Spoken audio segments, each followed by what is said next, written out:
প্রিয় শিক্ষার্থী বন্ধুরা,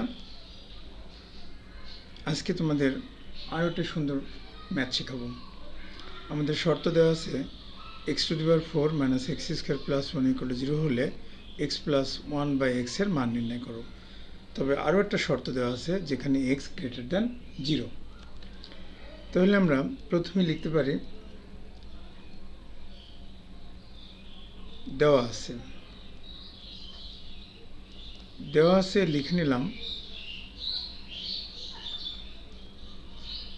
x⁴ -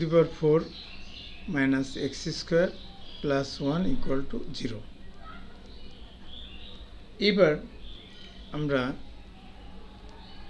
x⁴ + 1 = x² লিখে ফেললাম, অর্থাৎ একেবারে ডান দিকে x² নিয়ে গেলাম।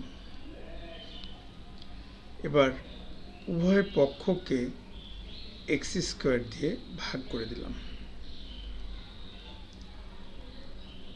ডান দিকে লিখে দিলাম x² দ্বারা ভাগ।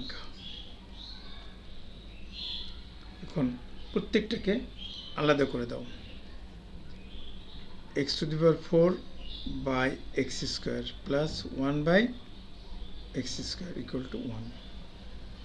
একটু সরল করলে আমরা লিখতে পারি x² plus 1 by x² = 1। এবার দেখো, এটাকে আমরা a² plus b² এর ফর্মুলায় ফেললে আমরা লিখতে পারি a plus b whole square minus twice ab = 1।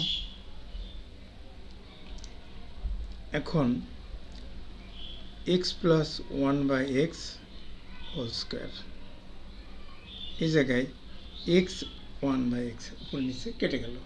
এখন এই 2টাকে ওই পাশে নিয়ে গেলাম, তাহলে 1 plus 2। এখন